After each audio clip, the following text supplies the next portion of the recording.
Hello, all you beautiful gems. Happy Thursday. Look, look, look. Oh my goodness. We broke 1,000. We broke 1,000. Lofi raised $100 over on their stream. Hi, Jade. Hydrate from Dragon. Oh my goodness. Hi, Dragon. Uh-oh. I'll refill that in a bit. I'll let my lipstick dry. Also, Dragon, how are you? It's good to see you. If you're lurking, no worries. Birthday snack for Kobo. I will draw that. I will not draw that on today's stream. I was thinking, actually, we have a couple of sketch donation redemptions as well.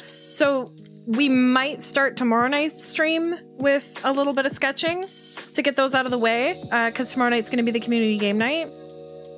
And that will kind of lead into playing Gartic and maybe Played Up or something fun like that. So I will save it for then, if that's okay, Alistair. Because you're right, we do need to do a birthday snack. And tomorrow is Cobra's birthday, so I think that's a great idea. We're doing it! We're doing it! We hit 1,000! So that makes me so happy. So, and that's the other thing. Tomorrow night, I will also do the giveaway draw for the custom emote. So, it's all going to be tomorrow.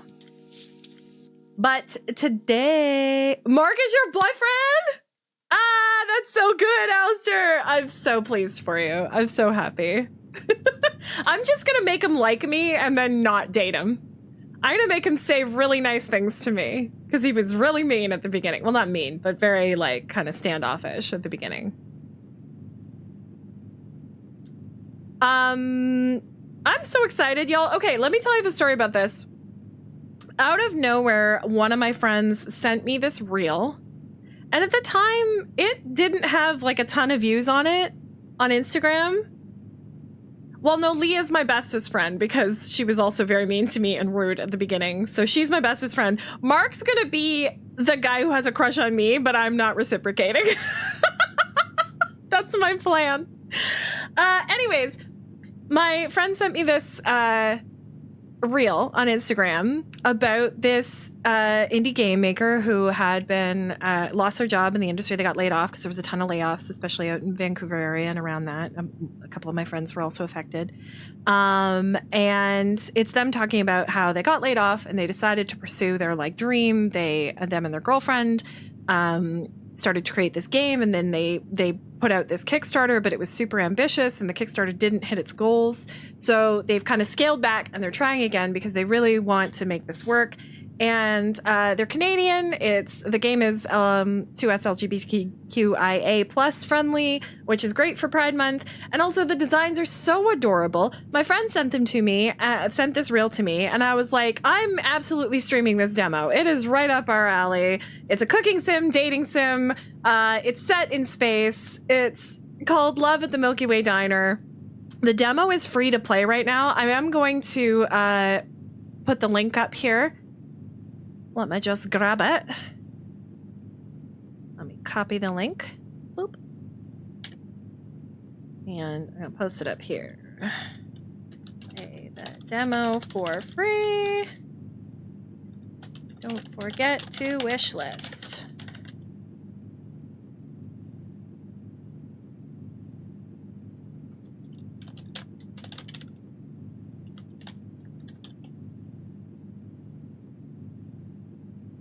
Diner. There we go. Do that, and I'm gonna pin it. What is going on with the music? Listen, I searched for space. And I think it's now playing like what? Yeah, it's playing like brown noise. I'm assuming, hopefully the demo has a little bit of music. I'm also really curious as to whether maybe they're looking for voice actors. Because I'd be down. Honestly, I'd be down for doing some pro bono stuff just to get some stuff on my reel.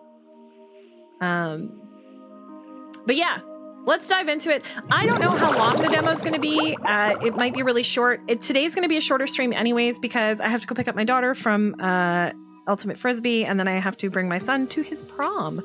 So it's going to be a shorter stream anyways, which kind of works out. So I think we play the demo, however long that takes. If we have time left, I'm going to pop into Minecraft, do some more stuff for my village. So that is the plan. I hope y'all can hang out with me for a little bit and enjoy it and see what happens. I'm excited. I don't know if there's music or not. Probably, right? There was music in the... Let me pause this music. New game. Hi, traveler. What is your name? First name is Aqua. My last name is Gem. Your name is Aqua Gem, correct? Yes. Thank you. Enjoy your journey. I rub my eyes. I'm still feeling groggy and stiff from my time in the transport ship's stasis pods. Okay, hold up. I gotta turn down the audio a little bit. Yeah, we are way up there. Let's do... Okay, it has voice volume, so maybe they do have voices. How's that for volume? I think that's good. I'm still feeling groggy and stiff from my time in the transport ship's stasis pod. I stare out of the ship's many windows and into the emptiness of deep space. I'm sitting in the observation lounge of Argo 24. Your best choice for intersystem travel, leaving the Helios system with prices that won't break your bank. Volume is perfect, thank you, Jade. There are far more glamorous methods of space travel. 5-star cruising ships with luxurious rooms and great meals, where you can spend the long trip between star systems in leisure and comfort. But comfort costs credits, and I'm pretty short on those. So it's budget travel and budget stasis pods for me. And the Argo space fleet is known for being especially no frills. The ship dips and my destination comes into view. It's a space station! The deep space station Hesperides, my new home. It's a sleek Arulian design with habitat and docking rings orbiting around the station's main superstructure. Spacecraft zip in and out and around the station like bees circling a hive. Unfamiliar alien designs in unexpected shapes. Thankfully, I was able to utilize an onboard sonic shower and freshen up before making my way here. What's a sonic shower? I want one of those. My stomach rumbles and I pull out the complimentary juice box and small biscuits that were left by my pod for me to find when I woke up. I tear open the package and nibble on the slightly sweet and crumbly digestive. The biscuit is plain and the strawberry juice box is warm, but it's my body's first solid food in 2 weeks, and it's a relief to my empty stomach. I watch as one of the smaller ships heads towards a spot in space marked by blinking buoys. They just blast the dirt off you with sound waves, just whoom, whoom. There's a flash as the ship speeds past them and into the wormhole, disappearing from sight. There are 4 other spots like this in the area around the Hesperides. Hesperides? I don't know where the emphasis is. Stable wormholes, each leading to a different place light years away from here. Attention all passengers, we are now beginning docking procedures for Deep Space Station Hesperides. Please make sure to bring all your belongings with you as you disembark. On behalf of the captain and all of our crew, we thank you for choosing Argo Space Transport. I disembarked from the Argo 20 into a massive arrivals hangar. I immediately met with the shift in artificial gravity. Hesperides nuts!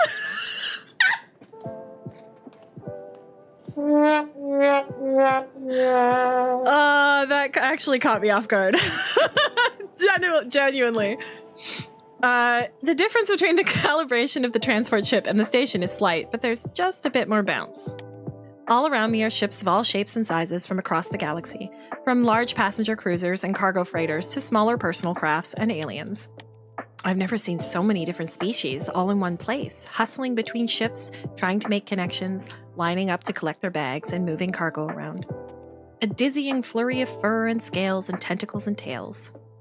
One of the comments on the reel was like, why is everybody in here, all the people you've designed, all the romanceable characters, why are they all humanoid? Why no, like, and the response, the response was like, look, we wanted to put more in, but we had to scale it back. And I was like, that sounds like a stretch goal for the Kickstarter to me.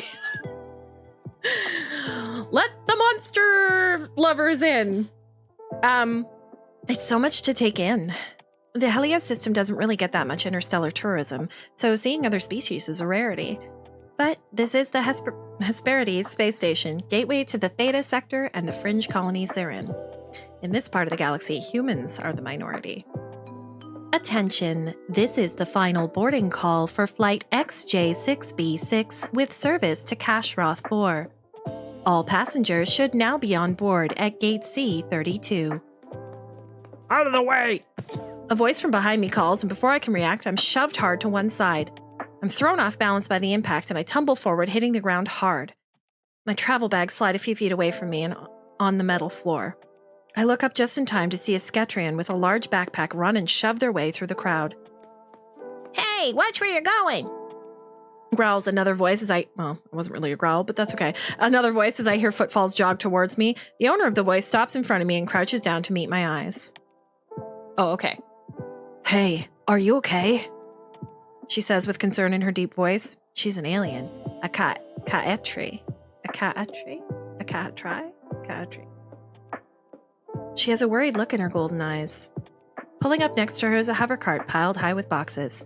In love! Instantly! You're not hurt, are you? I'm okay. I might have a bruise or two, though.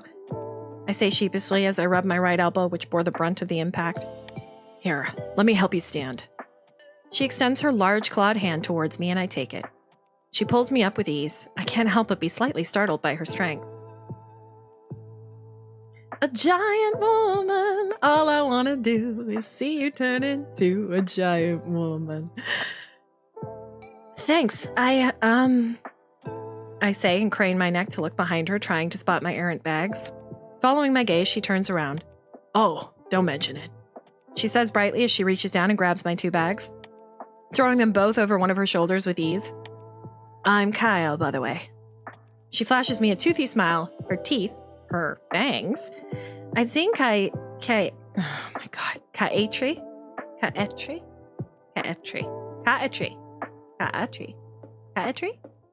I wish the text box was a little more transparent so we can see the character art more. The style is so good. I have a feeling they'll be like if I go into like outside of the gameplay, I'll be able to see like character art and stuff. But yeah, the style is great. There's a sketchy coloring technique to it that I really like. I'd seen Ka'etri in vids before, or from a distance a couple of times on Mars.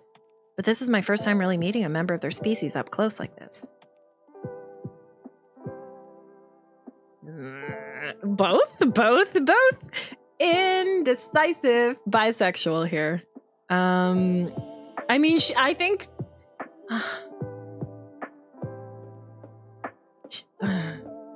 she's really cool.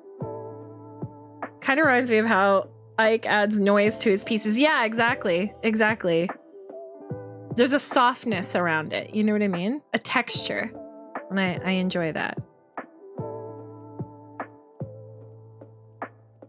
She's kind of cool. I catch myself thinking. She'd picked up my bags like they were nothing when I'd struggled slightly under their weight. So she's obviously pretty strong.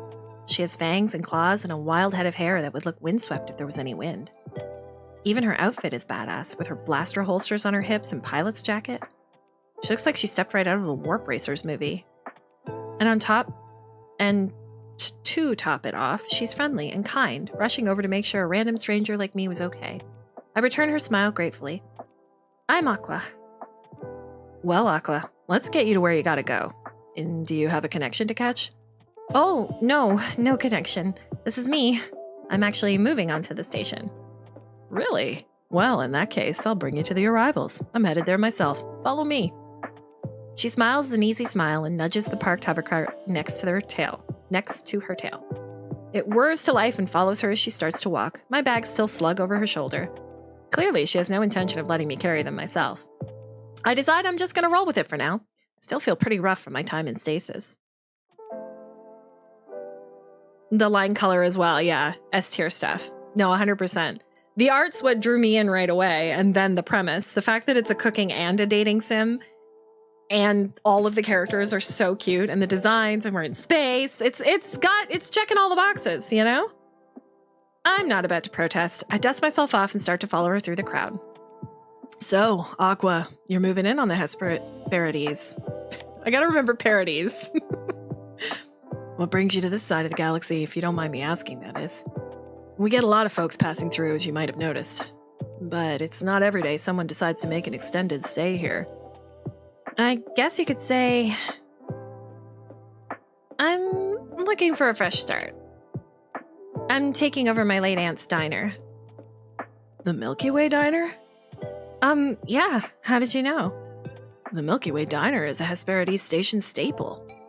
I'd heard it was closing after your aunt passed. It's good to hear someone's keeping that place up and running. It's an important spot for the community here, and when you're this far away from home, community is everything. That's a lot to live up to. I had no idea it was so popular. Cooking and dating? I told you! Click that link! And then I think, well, I shared it on my Instagram too, so the link to the Kickstarter launches June 10th. So Monday it launches. I'll post it in the Discord as well. Oh, it's wishlisted. You and your aunt weren't close? Then quickly, as if catching herself, she says, sorry, I don't mean to pry. You don't have to share if you don't want to. No, it's okay. We weren't. Not really anyways. I only met her a couple times in my life when she came to visit family in the Helios system. She had her own thing going here. Her life out in deep space. The diner. My parents never really had the creds to take us out of the system to visit. And then about a month ago, we got word she had a stroke and passed away. When we got the will, it said that she would like one of her family members to take over if possible. She didn't have any kids of her own, so here I am. I don't think I'll be able to support, though. Kickstarter usually only takes credit card, and I don't have one. Oh, no. Wow, that's a bummer. Do you have, like, PayPal or anything? Sometimes I thought it takes PayPal, but maybe you're right. So you just dropped everything to come out here? That's pretty bold for someone who's never left their home star system. I'm impressed. Not much to drop when the company you've been working for goes bankrupt and you're out of a job. A fresh start sounded pretty good after that. It's true. No job, no love life. My friends from college and I had drifted apart. Sure, my family was there, but they all had their own stuff going on. There really wasn't much of anything holding me back. Buying a one-way discount ticket to the gateway to the Theta sector and running a diner with no experience seemed like a much better option than just continuing to aimlessly drift around home. I get that. Sometimes change is good. Kyle reaches over and gives me a gentle and reassuring pat on the back. Oh. You've got this. I'm sure the Milky Way Diner is in good hands. There's a warm and reassuring look in her eyes. She's so easy to talk to. I'm thankful to have met someone as kind as Kyle as soon as I arrived. And what about you, you say? You said we got a lot of folks passing through, so I guess it's safe to assume you live on the station? I'm a cargo runner, so I'd sooner say I live on my ship rather than here. The Hesperides is kind of like a home base for me, though. Got a good steady list of clients here. Not too far of a trip to Rannon, and the people here are nice. What kind of cargo do you run? Oh, that depends. On? Kale's Amber's eyes narrow and her ears twitch slightly. Hey, FCT, how's it going? What's new, friend?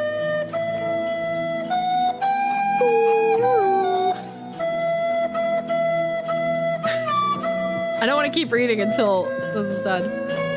Oh, you know what I should do? Just looking here. Ba ba ba ba. Dee, dee, dee, dee, dee. I'm just gonna shrink this a little bit just so that nothing's, yeah, just like that maybe.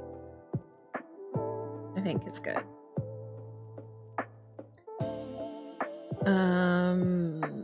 Hello. How you doing, FCT? You're not a Gabby agent, are you? Gabby? Cal said with a conspiratorial edge in her voice. The Galactic Alliance Bureau of Investigation? No.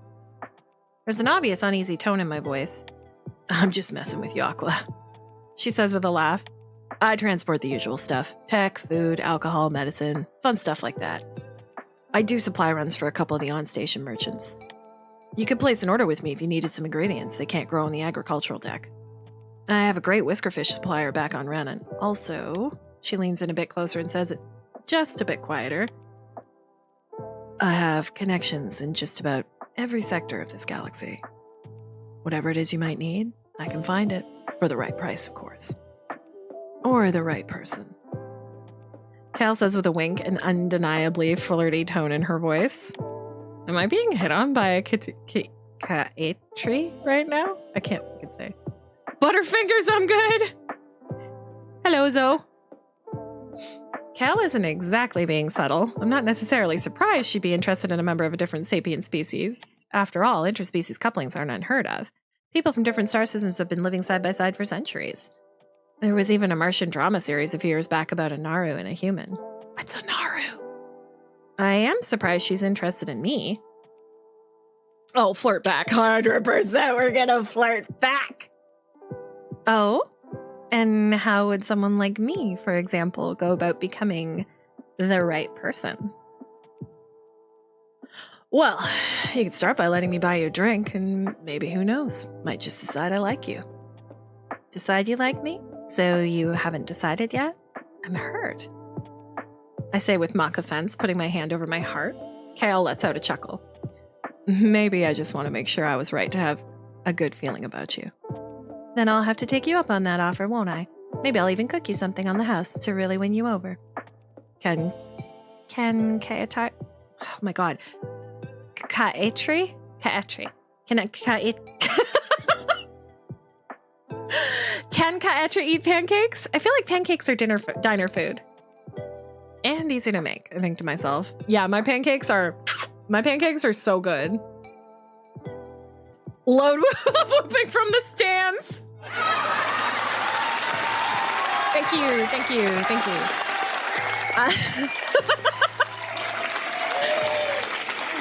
I've had them before and enjoyed them. I like sweet things. No wonder you had a good feeling about me then. Cal's ears prick up a bit in surprise. For a moment, I think I might have caught her off her guard. But she quickly recovers with a devilish smile. Because you're sweet? You said it, not me. Cal chuckles and leans down slightly so she's closer to my ear when she says, You got me there, sugar. Cal literally purrs when she says the word sugar.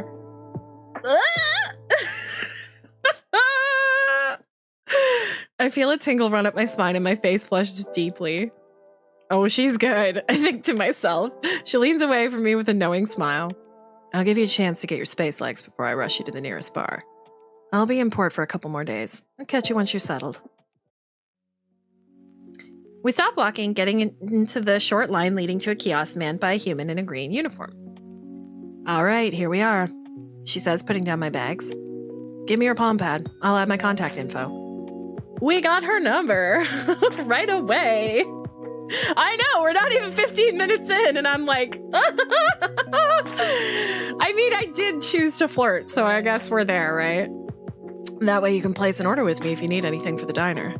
Yes, an order for the diner, of course. And let me know when you're free for that drink, of course. If we're in the same system, we can chat in real time. Otherwise, you can shoot me a text or a voice message, and I'll get back to you once it reaches me. I know how interstellar communications work, you know. I say with a laugh, handing her my palm pad. It's maybe my first time out of a system, but I'm not totally clueless. I know, just a reminder. She says as she types in her contact details. She hands I'm saying palm pad, but it says plam pad? No, it's gotta be palm pad. That's gotta be a typo, right? I notice we've made it to the front of the line now. I gotta get all this stuff where it needs to go, so I'll head in first. I'll be seeing you around. See you around, Cal. She puts her large hand on my shoulder as she passes by me and walks up to the kiosk, her hover cart following behind her. Officer, oh my god, I'm pronouncing names. Oh my, if it isn't the consequences of my own actions. All right, I hear you. Officer Shiwu Morency, what's the head of security doing checking arrivals? From where I stand now, I can get a better look at the human man behind the kiosk. Officer Shiwu, as KL has called him. He has wavy chocolate brown hair that curls around the nape of his neck and a stern expression on his face. Oh, is this going to be the guy who hates me right off the get-go? He's not too tall, with an athletic build. Can't help but notice the prominent bags under his dark eyes. He looks like he hasn't had a good night's sleep in ages. Flirts, the NPC flirts back even harder. Aqua, help! It's literally the oh no. I'm like, oh no! Officer Ashket called in sick today, so I'm taking over for his duties for now. Can I please get your name and purpose for your visit to the station? His voice is deep and soft with a stern edge and a slight fringe planet accent. Really, Shiwu? We gotta do this whole song and dance every time? It's not like you don't know my name and call sign by now. I know your name, Kyle, but regulations are regulations, and there are questions I need to ask every person who goes through arrivals.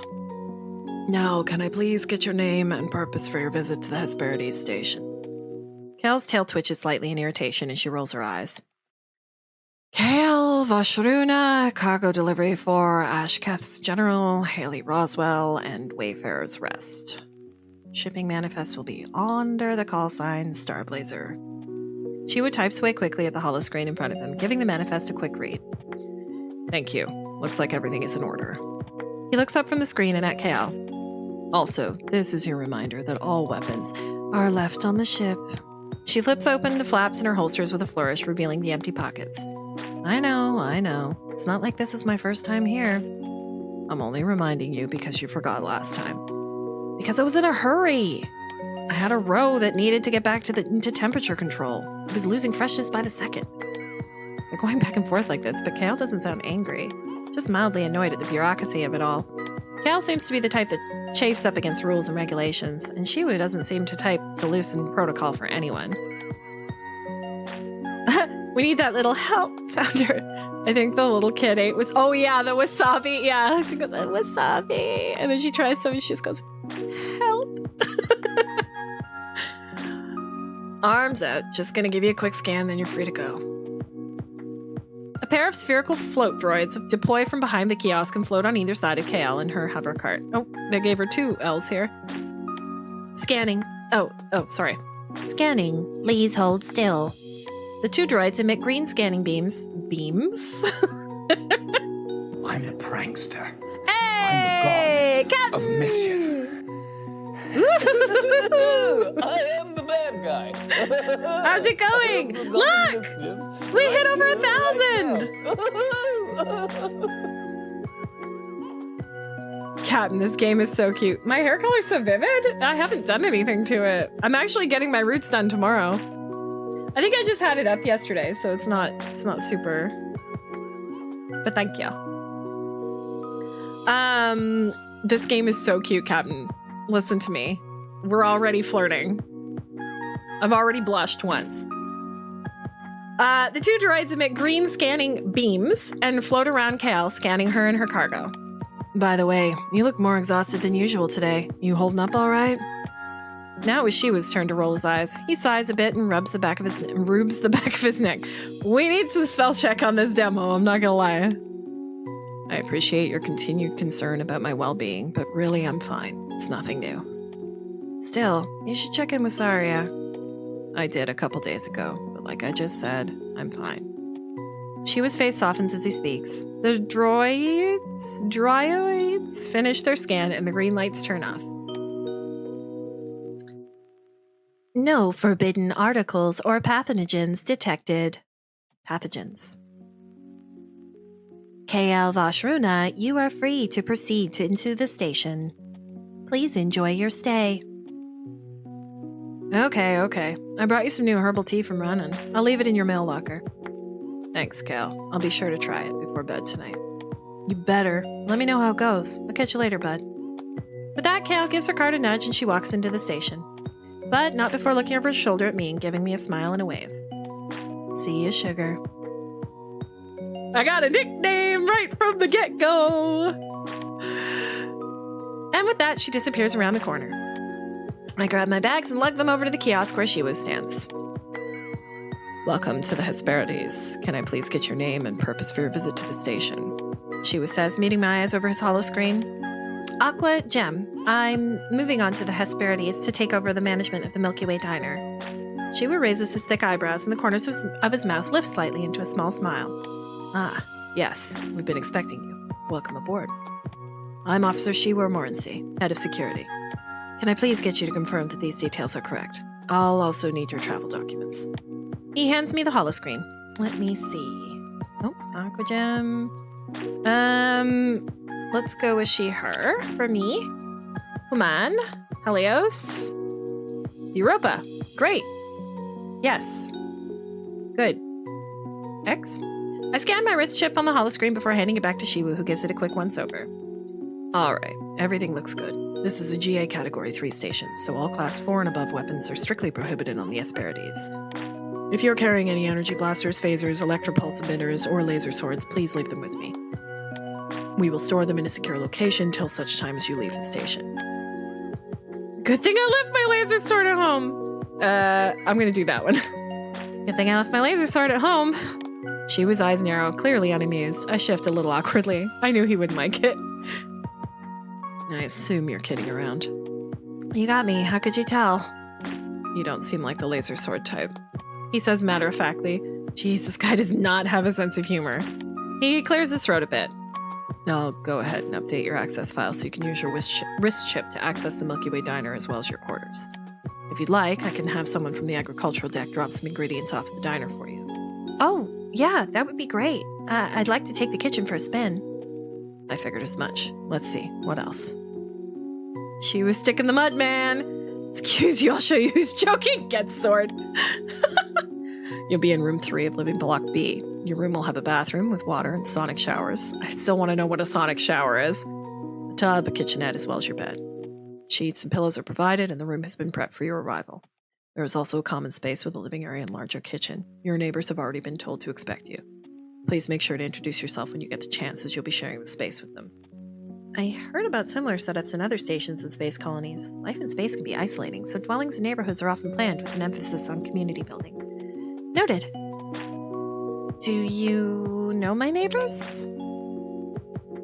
Seteth and Roswell. There are a couple of brainiacs. Roswell's almost too friendly, a lot like Hal, who I gather you already met. Seteth's a bit of a prickly guy when you first meet him, but he warms up to you quicker than you might expect. I'm sure you'll get along well with them. It's not like the biggest station. Functionally, it's kind of like living in a small town. There's the good and the bad that comes with that. For example, once news got out that the Milky Way Diner wasn't actually closing down, and Cassie's family member was coming from Helios to take it over, let's just say that you've been the talk of the town. Small town gossip is a thing even at the gateway to the Theta sector, huh? Pretty much, sorry to say. Shiwu says with a shrug of his massive shoulders. Massive? On the bright side, you're the human that's bringing back a beloved station eatery, so I'm sure you'll receive a warm welcome as a result. KL mentioned the diner was really popular. Whoa. I'm hit by a sudden wave of vertigo. It's like the ground under my feet has given way. Whoops, I passed out. I feel my eyes roll into the back of my head and I crumple. I'm fully expecting to hit the ground for the second time in less than an hour, but the impact doesn't come. Did he catch me? God damn it, I wasn't ready to like this guy. That was close. I hear Shiver's voice, closer and softer now than it was before. My eyes flutter open and I realize why I'm not currently concussed. He caught me. Shiva's face is only a handful of inches away from mine. This close up, I'm struck by just how handsome he is. His hair falls into his eyes and his thick brows are knitted in concern, a slight frown on his soft-looking lips. Girl, calm down. One of his hands supports my head, the other is wrapped around the small of my back. Space romance. I need a special drawn panel right there where it's fully released, right? Of him, like, catching you. Or, like, a close-up, like, of you looking up at him kind of thing. He must have vaulted over the kiosk and caught me just before I hit the ground.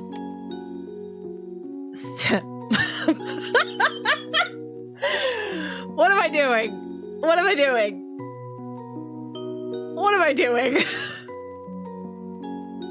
I feel like he'd appreciate this more, but also we're in for a penny, in for a pound. My head is spinning, my eyes going in and out of focus. I don't dare try to stand on my own. Easy there. It looks like there are still some sedatives in your system from the stasis pods. Shiwu says gently. We look into each other's eyes for a few moments. I find myself increasingly aware of the feeling of his hand under my back and head, supporting my weight with ease. Is it just me, or do the dark circles under his eyes somehow make him more handsome? I think to myself. I notice a dusting of pink start to cover his cheeks as he averts his eyes from mine. Oh, he's blushing! Aqua, do you think you can stand? I come back to reality, suddenly finding myself feeling a bit self-conscious. Oh, yeah, I think so. Thanks for catching me. All part of the job. Siwu helps me stand, supporting me as I try putting weight on my wobbly legs. Thankfully, I feel the vertical waning. Ugh, I feel awful. I say as he lets me stand on my own once again. I get my bearings and he walks back to his post behind the security kiosk. If it's any consolation, you're not the first person to faint from Chief Stasis sedatives. Still, you should head straight to the medbay once you've been scanned and cleared. Dr. Saria will take a look at you, and she can give you something to help you as the drugs leave your system. That sounds like a good idea. I'll do that. All right, arms out. Shiwu says as the two float droids deploy. I comply, and they take a couple moments to complete their scan. No forbidden articles or pathogens detected. Aquagem, you are free to proceed to the station. Please enjoy your stay. I start to pick up my heavy bags. You can just leave those here. I'll get a delivery bot to take your bags to your room. Just focus on getting to the medbay. It's on level 5. He types a series of commands into his screen, and a rectangular bot comes speeding around the corner and skids to a stop in front of me. With a series of cheerful-sounding beeps, it splits from the vertical seam down its middle, a compartment filling the gap between its two halves. As I place my bags into the compartment, I notice a small velvet cylinder perched on top of the front half of the bot. Is it wearing a bellhop hat? Beep, boop, boop, beep, beep. Chirps the bot.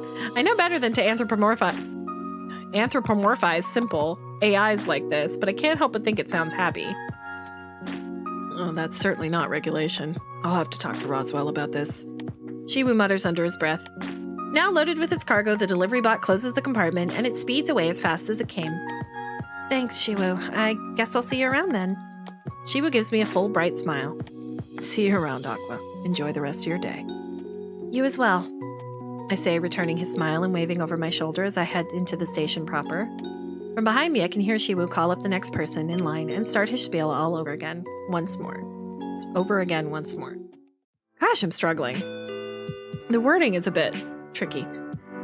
A light chime goes off as I enter the medbay. Oh, what does this person sound like? I mean, doctors have to have a British accent in space. That's actually, I think that's the rule. I don't know why. I'll be with you in just a moment, calls out a calm feminine voice. Just take a seat in the waiting area. Pretty! Oh my gosh. The office is small with a dividing wall separating the treatment and waiting areas. As I take a seat, I sneak a peek into the treatment area. There is an examination table as well as an open med pod where a short Arunian woman in a hospital gown sits. Is that who this is? Short, yes. A Naru, in a doctor's coat, faces her, looking at the notes on her holopad. The same voice from before, the one belonging to the doctor, continues. As I was saying, thankfully your time in the med pod has healed up your skin from the burns you suffered, and all damage to your eye was thankfully reversible. I'd still advise limiting exposure to unnecessary visual strain for a few days, limit screen time, and get lots of rest. However, Vega, I'm afraid you'll have some permanent discoloration of your skin. I doubt this is what you wanted to hear. Sadly, Arulian skin is particularly prone to scarring, especially after a trauma like the one you faced. There is, of course, a possibility it will continue to fade as time goes on, and if you'd like, I could put you into contact with a cosmetic dermatology specialist on Sios. He's an old colleague of mine and is very skilled with reconstructive procedures on Arulian skin. The patient sitting on the med pod, Vega, speaks up. Her voice is sweet and carries the almost melodic-sounding Arulian accent. What's an Arulian accent? I would kill for them! Irish? Will we make it Irish? Thank you so much for your treatment, Dr. Saria. That's okay, really. I don't mind the scarring too much. I'm just happy I'm safe. You are incredibly fortunate that Officer Shiwa was able to get to you when he did. From what he told me, that rusty old ship you flew in was a death trap. You're lucky on the tertiary fuel line burst, only the tertiary fuel line burst. If it had been the secondary, or stars forbid the primary, there may not have been anything left of you to put in the med pod. Now here are your clothes. You can go ahead and get changed in the washroom over there. I'm going to take a look at my next patient. Thank you. Vega says she hops off the med pod and walks over to the bathroom, closing the door behind her. All right, you can come on over and take a seat in the examination table here. I follow the doctor's instructions, walking over the exam table and taking a seat. Hello, I'm Dr. Saria. How can I help you today? Hi, I'm Aquagem. I just got off a long-haul trip. I've been out of stasis for about 2 hours, but I've been feeling kind of off. A bit sore and dizzy. I have a headache, and I fainted earlier. I see. That's not good at all. Saria says, typing notes into her holly pad. How long did you spend in stasis? Did you fly on a personal or mass transit craft? Mass transit, one of the Argo Spaceline ships. Saria winces and clicks her tongue in disapproval.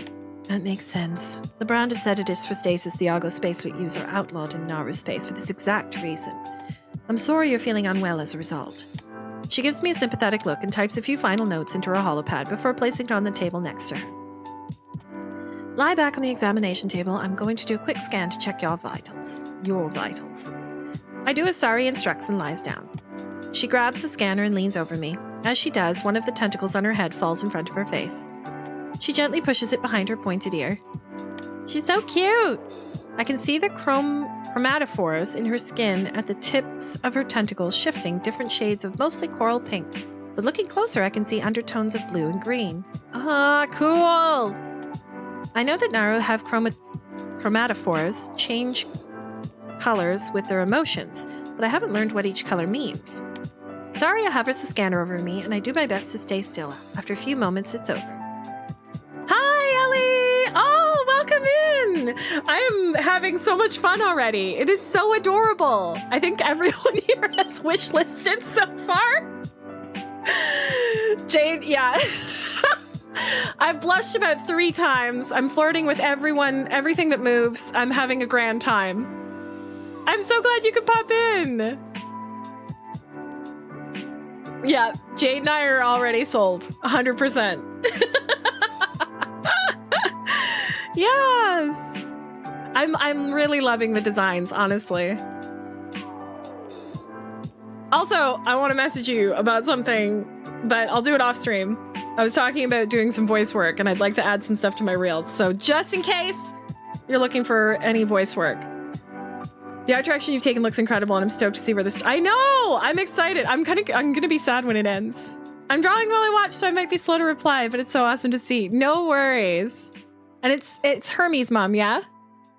Perfect. Let me know if you want me to call you something else. I can call you Ellie if you want to. But my memory is quite bad. Just warning you. Saria hovers the scanner over me, and I do my best to stay still. After a few moments, it's over.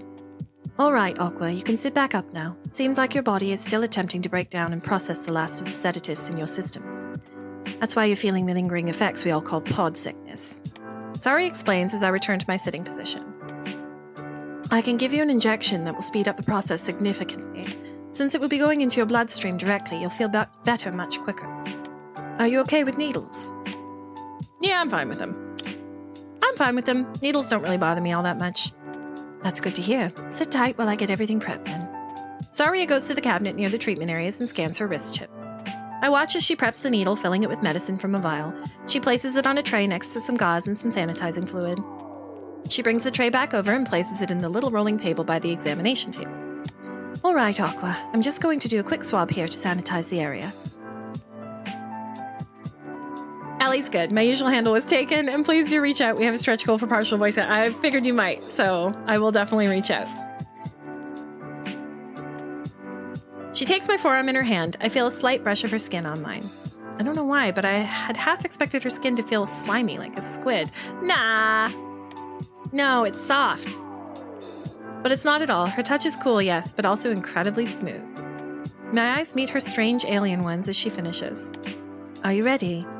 She asks, looking at me with a calm, pleasant expression. I can't help but feel a slight flush creep over my cheeks as she says those words. Then kick myself mentally because there's nothing flirty happening here whatsoever. Yes, I'm good to go. All right, Aqua. Can you breathe in for me, please? And now, out. As I exhale, Saria swiftly administers the shot, then covers the small puncture with a little med patch shaped like a little yellow star. I got a star! There we go, all done. You can lie back for a moment while the medicine does its work. I'm going to clean this up. I lie back down on the table as Saria sets out about putting her supplies away. So, you're Cassie's relative that's taking over the Milky Way Diner? Yeah, Officer Shiwu mentioned people in the station have been waiting for me to get here. We have. Welcome to Hesperides. How are you feeling now? Would you like to stand up?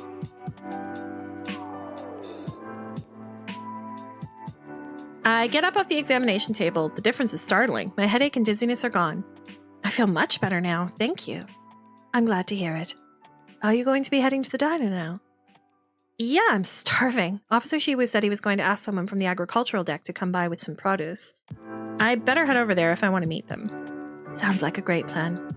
Maybe you could come by the diner sometime. I think I'll be open in a couple days. I was planning on it. It'll be nice not to have to cook for every meal again. As I get myself ready to leave, Vega comes out of the bathroom. All right, I'm off. Thank you so much for everything, Dr. Saria. It was my pleasure, Vega. Feel free to come back if you need anything else. If you have the time before you head to your room, would you consider stopping by the tech office? Our station's lead technician, Mechanic Roswell, has been looking at your ship. They'll want to talk to you when you get the chance. Maybe you can walk with Aqua here in the promenade. You'll need to pass through it to reach the tech office. And it would be good for you to get lay of the land, or so to speak. Saria turns to meet my eyes. Would that be okay with you, Aqua? I think it would be good if you stuck together, less likely for one of you to get lost. Yeah, sure. I don't mind. She's so cute! Look at her little outfit! Fantastic.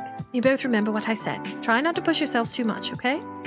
And please come back next time you need medical assistance. You've got it, Dr. Saria. Thanks again for all your help.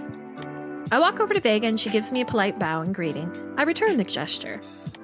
Hi, I'm Vega, she says, raising her hand in a small wave. I'm Aqua. Let's head out. I turn and nod my head to Saria as we leave the med bay. Goodbye, Dr. Saria. Saria smiles and waves goodbye. Yay!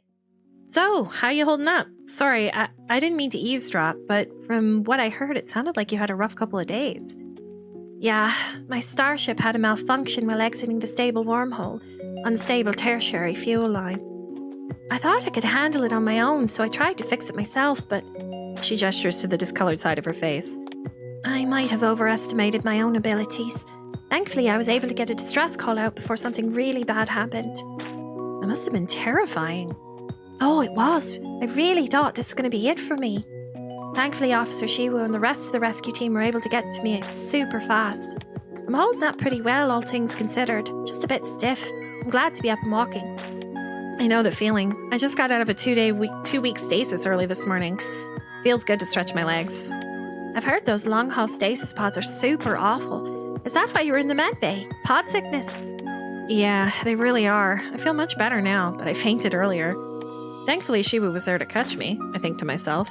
As we walk through the hallways, I notice Vega staring intently at me. Is there something on my face? I ask, and we stop walking for a moment. Look at her eyes! I keep seeing little details about her. I'm actually obsessed with the Irish accent for, isn't it great? Right away, I was like, because it says she has an accent. I was like, right, I'm going to make it Irish. I do Irish and Scottish and British pretty well. I ask, and we stop walking for a moment. Oh, no. Sorry, I didn't mean to stare and make you uncomfy. It's just that I've never met a human in person before. Well, technically I met Officer Shiwu, but only briefly, and I was a bit busy trying not to, die. Well, you're the first Cerulean I've ever met, so I guess we're even. It's my first time out of my home system. Oh, my stars, me too, she says enthusiastically. I've met Naru and Sketians, and even a I can't get this. Katri? I keep messing it up. Katri before, but never a human. That's not all that's unsurprising, I think to myself. Travel visas in the Cerulean home system are notoriously hard to get a hold of, especially for humans. Vika leans in closer, staring intently at me, her shining red eyes. She's so cute! Up close like this, I notice a slight shimmer to her green skin, almost like she's wearing a light dusting of body glitter. Okay, vote for this to be my next makeup look. Will we make me paint myself green again? Arulians as a species look like mythical creatures to us humans, like the Fae or elves of old Earth legends come to life. Their entire race was stupidly, stunningly beautiful by almost all human measures of conventional attractiveness. So, what's your impression seeing one of us in person? I asked, trying to mask my self-consciousness from being looked at so intensely. Your ears are kind of funny. They're round. Thanks. Do you want to touch them? Okay, I'm forward. I'm not that forward. I'm gonna do the sparkle because that would absolutely be something I'd say. Do all Arulians sparkle? Do all Arulians sparkle? Of course. I guess humans don't. We do not. Not unless we're wearing makeup, that is. I say with a little laugh, shaking my head. Our hair does turn white as we age, though. Really? That's so cool. Our hair just stays the same color all our lives. Some Arulians say humans are pretty ugly, but I don't agree with that at all. She muses matter-of-factly. I raise my eyebrow at her comment. I'm glad you don't agree, but I'd be lying if I said that wasn't a little insulting. And even a bit speciesist. It's one thing for species to have different beauty standards, but to just say it like that... Well... What do humans say about us? Oh, maybe she's asking me that. I don't know if that's right. How to answer that question. Yeah, I think she asked me that. It's a weird quirk of evolution that Arulians and humans happen to look a lot alike. But the histories of our civilization could not be more different. The Arulians were the first GA civilization to harness nuclear fission as an energy source. Incredibly technologically advanced and ridiculously wealthy thanks to their resource-rich home planet of Arulia Prime and 4 habitable moons. Humans, on the other hand, are best known for being the one and only species in the Galactic Assembly that somehow managed to fuck their homeworld till it was no longer habitable through their own greed and stupidity. Oh, yay. Sure, we managed to survive the collapse of our home planet and expand throughout our solar system with the comparatively rudimentary technology we had developed, but we probably could never have dreamed of achieving interstellar travel on our own. It's doubtful the GA would have even reached out and made first contact with the primitive resource-poor residents of the Helios system had their hand not been forced. It was an open secret that the Arulians tended to look down on our species more than any other. And the general human consensus? Arulians are a bunch of beautiful, rich snobs, blessed with ridiculous good looks and more resources than they know what to do with. Oh my god, no. That your species is very beautiful. That your species is very beautiful. I'm a bit full of yourselves, I think to myself, but don't say it out loud. Thank you, she says, flipping her hair over her shoulder and flashing me a dazzlingly bright smile before continuing to walk. Oh yeah, I think definitely full of yourselves. I don't think so. I follow her down the hall. So where were you heading before your ship broke down? I wanted to get as far away from the Arulian system as possible, so I figured the Theta sector was a good bet. That makes sense. The Arulian moons are all the way on the other side of the galaxy. Even with the help of stable wormholes, it still would have been a 3 or 4 week journey to get here. You're not a criminal or something, are you? On the run from the law, headed to a fringe colony to lie low and plot your next big heist? No, nothing like that.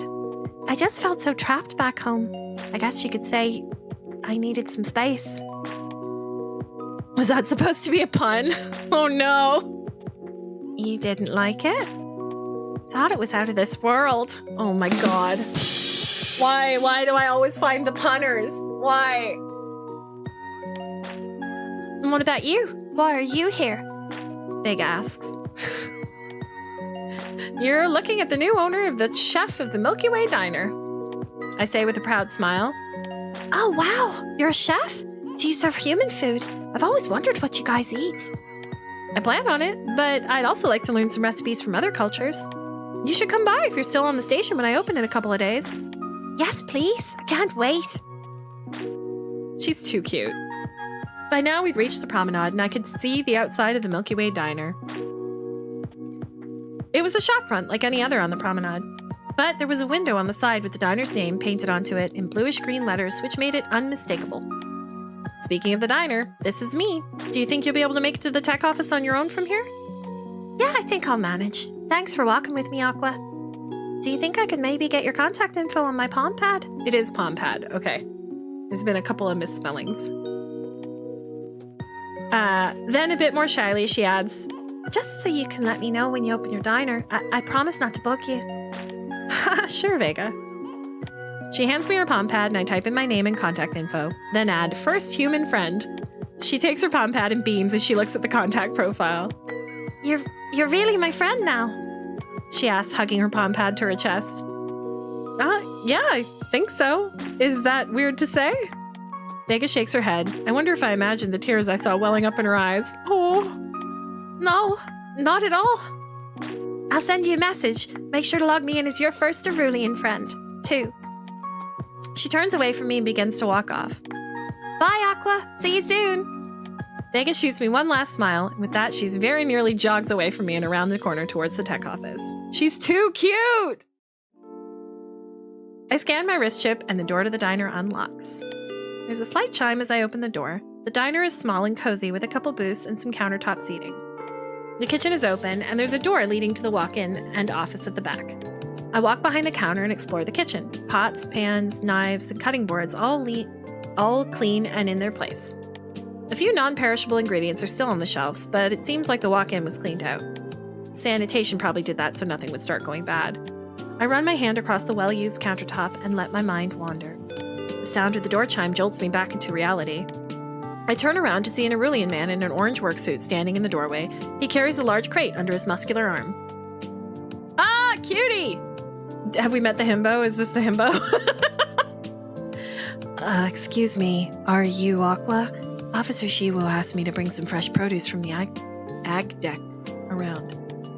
His voice is surprisingly quiet. How did I know?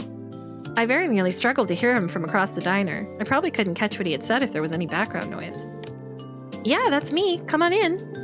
He gives a slight bow towards me as he walks in. You can go ahead and put the crate on the counter here. Thanks for bringing groceries. What's your name? Oh, it's Adar. I'm a farmer on the agricultural deck. He says, placing the crate onto the counter. He removes a small potted plant with heart-shaped leaves from the crate.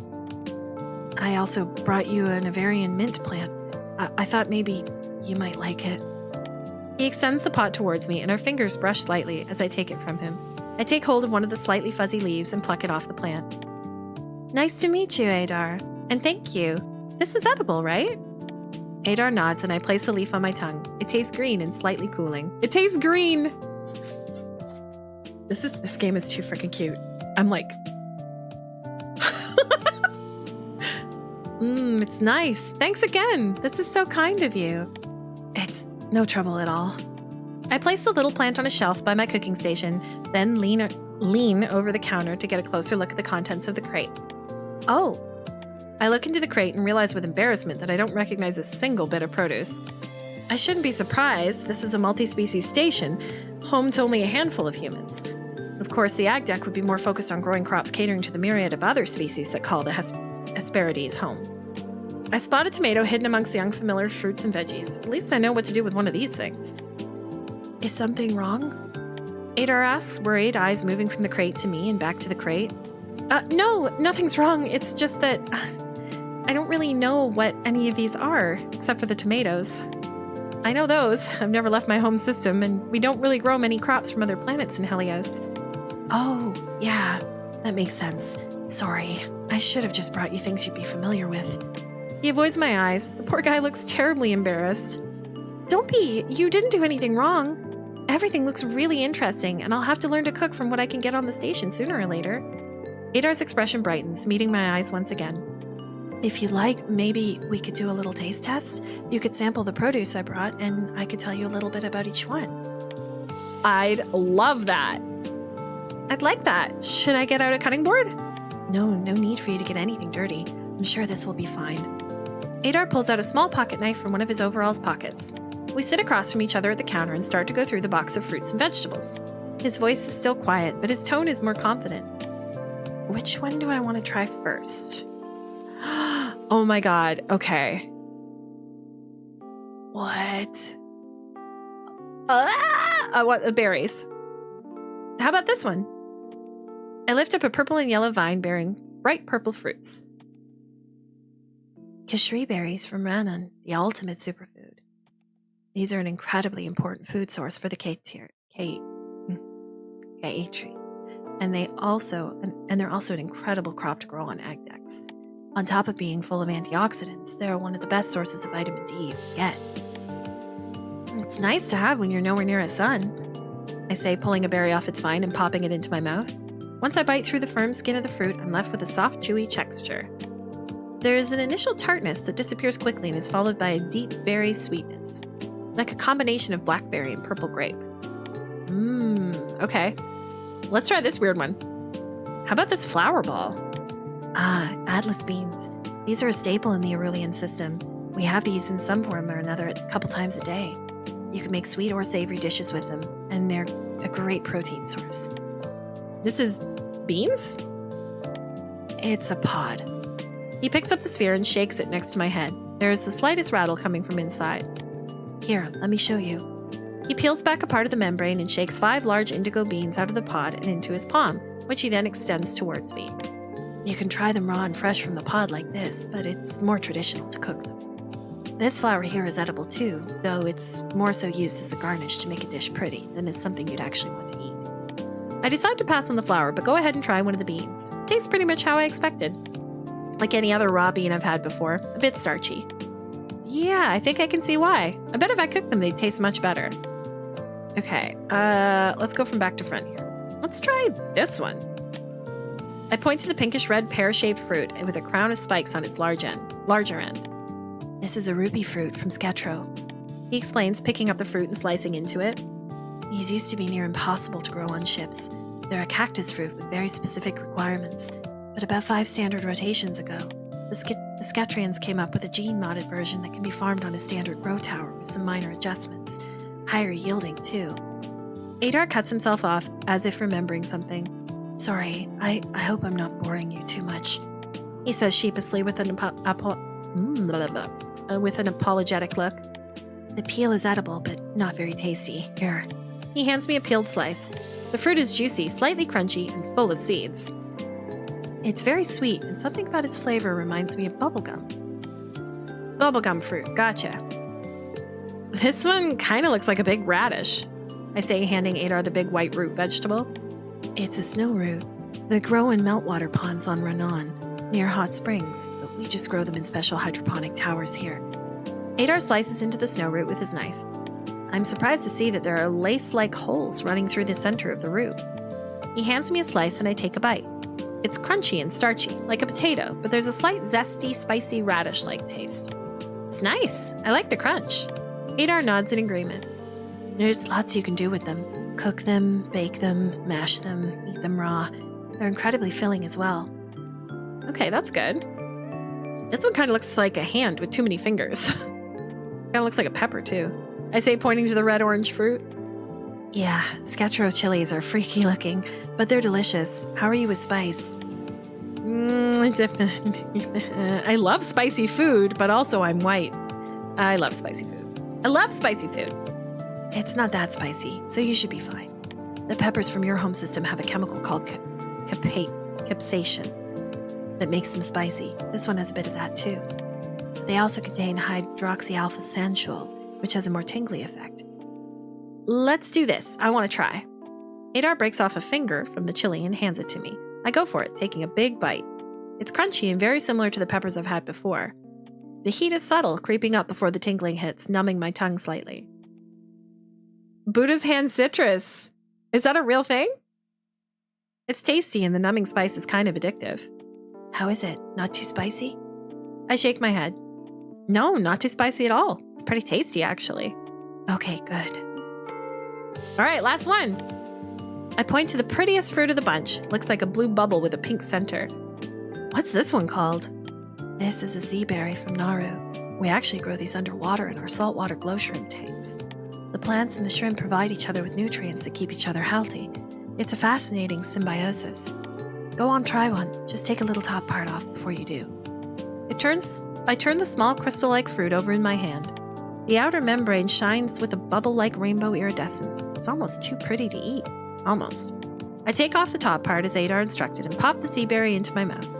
The moment my teeth break the outer membrane, I'm met with a gush of salty, slightly sweet water, followed by the sweet tropical and slightly floral taste of the inner fruit. That's so unique. So which one did you like best? Ooh, I think the Keshri berry. It's got a lot of, benefits, too. If I had to choose, I think the Keshri berry has a really familiar taste, and I like berries. Yeah, same. I'm glad you were able to find something you liked. Adar says with a smile. I think I want to try cooking something. It's about lunchtime. Have you eaten yet, Adar? Oh, no, but I'm fine. You don't need to worry about me. I'm not really hungry right now. Adar quickly rises from his seat at the counter. He turns to start to leave, but as if betraying him, Adar's stomach growls loudly. His face darkens in embarrassment. Well, that settles it. I'm making us lunch. It's the least I can do after you brought me all this stuff. Sit back down and relax. I tell him, and he sheepishly returns to his spot and sits down. Thank you, Aqua. Sorry for the trouble. Of course, it's no trouble at all. Let's see. Lunch, what to make? I think soup sounds nice and easy. How about... I mean, we have tomatoes. We could make tomato soup. Or a specialty?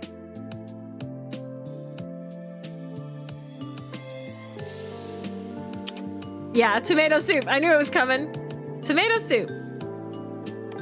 I'm still a bit too intimidated to try and cook with these unfamiliar agreements. Tomato soup is easy, simple, and I only need tomatoes and salt.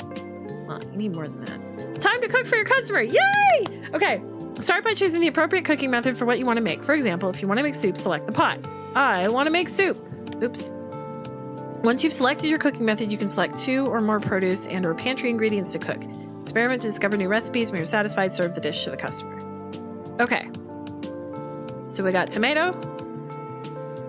Oh, that's the mint. Tomato. Go.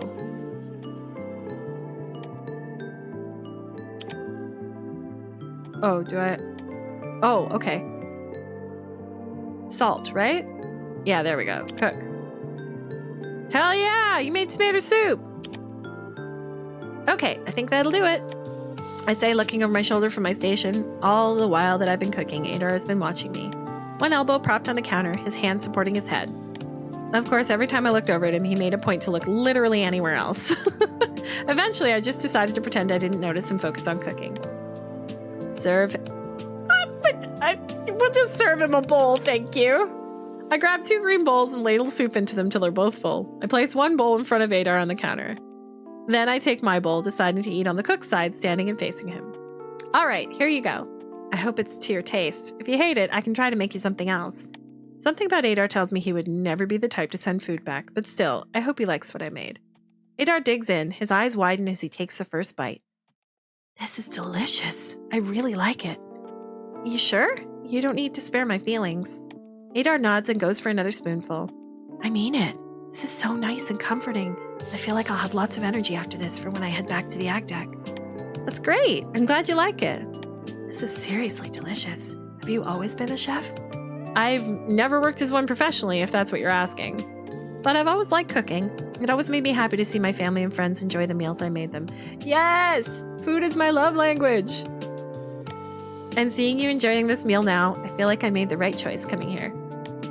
You know, your aunt told me once that she saw it as an honor to get to cook for people. That it made her glad to know that no matter how bad of a day someone was having, once they came into the Milky Way Diner, they'd at least leave with a full belly and a better mood. I feel a similar way about the work I do on the ag deck. I noticed you get pretty passionate when you talk about plants and stuff. I've always loved growing things. It's kind of like that happiness you said you get when you see people enjoy the food you cook for them. It makes me happy knowing the plants I take care of will go on to feed my community. There's so much warmth in his coral eyes. I can tell Adar means every single word. You're a really kind person, Adar. And so are you, Aqua. He says with a soft, kind smile. Together we finish our food, chatting a little here and there, but mostly just enjoying the meal and each other's company. That was delicious. Thank you for lunch, Aqua. Here, let me help you with the dishes. He grabs his bowl and gets up from his seat. Adar extends his hand towards my empty bowl, but I slide it out of his reach. He gives me a puzzled look. You're very welcome, but do you normally ask to help with the dishes when you eat out? I asked jokingly. Adar lets out a little laugh of amusement. No, but I'm not exactly a paying customer right now, am I? So let me give you a hand. He reaches for the bowl again, and this time I let him take it. He walks behind the counter and heads to the sink. I made this meal to thank you, but now I can't help feel like I owe you again.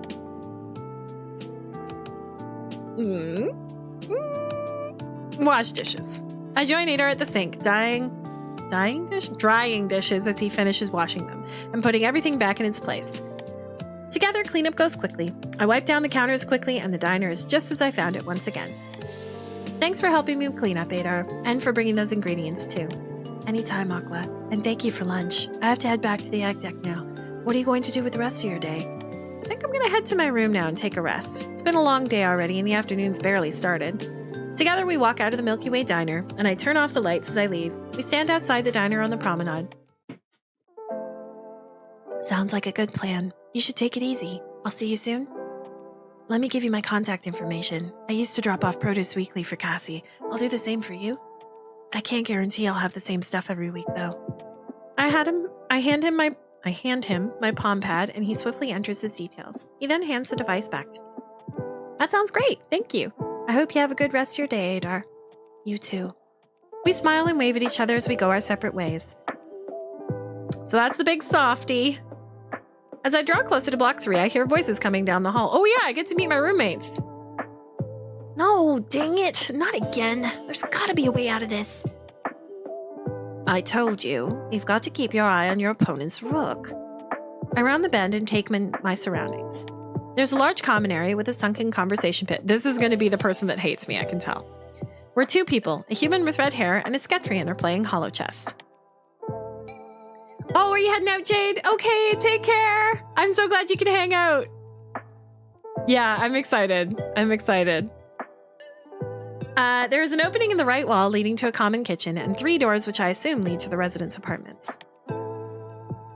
This human game is far too simple, and I believe with this move, the Sketrian moves the aforementioned rook and captures the human's king. I win, and your credits are mine. The red-haired human looks crushed. Common status, best it's 2 out of 3. That's not what we agreed upon. Besides, I've got work to do. The Sketrian, Seteth, looks up from the board and his eyes fix on me. The human follows his gaze, theirs landing on me, and their face instantly breaks out into a smile. Hello! I give a small wave. Hi there! You must be the new neighbor. Shiwa messaged me saying you'd be on your way soon. I'm Roswell. It's nice to meet you. They climb out of the conversation pit and hold out their gloved hand to shake. Roswell's grip is firm, and their handshake is, well, enthusiastic. I'm Aqua. It's nice to meet you, too. I'm your new neighbor, I guess. I'm taking over the Milky Way Diner.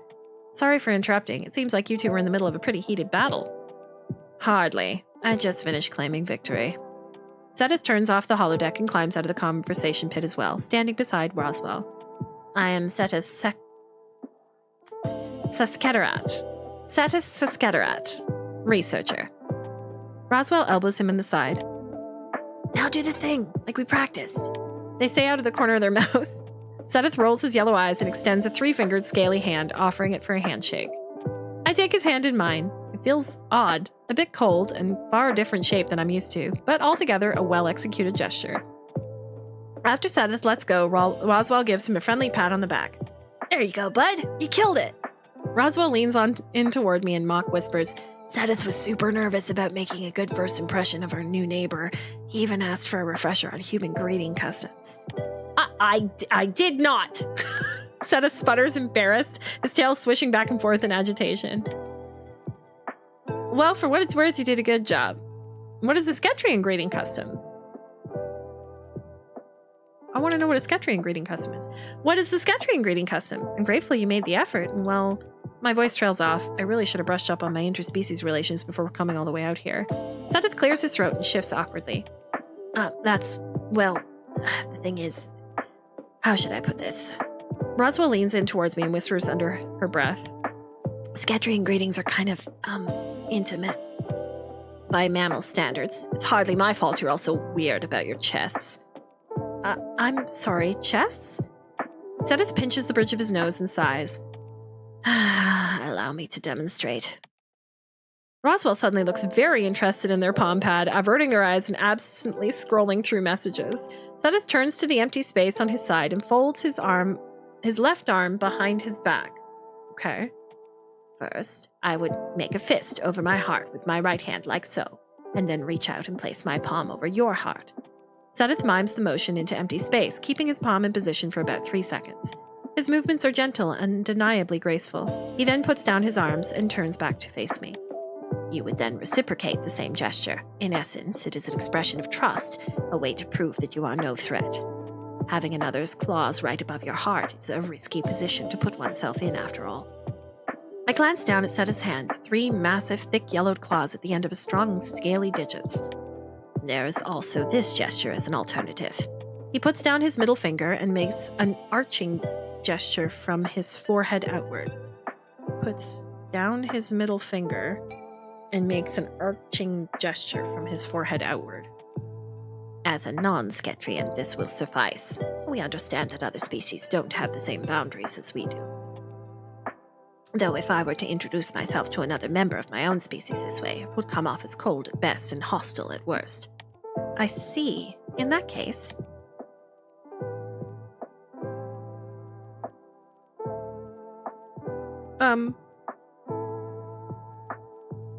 I mean, I feel like I'm going to be living here, you know?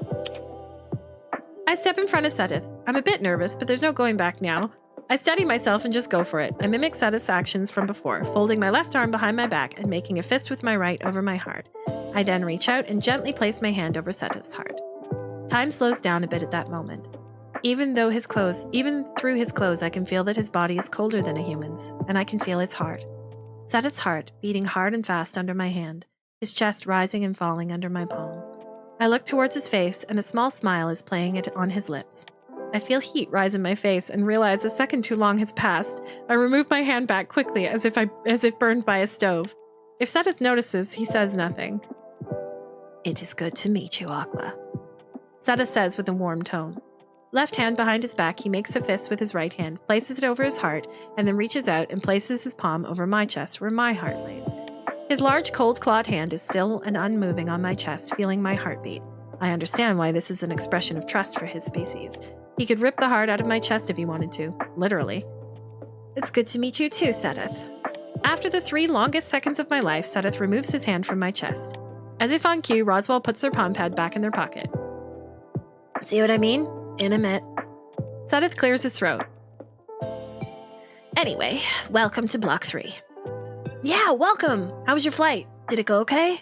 It's a long way from the Helios system. Are you from the Helios system too? Nope, I was born on the Caspar.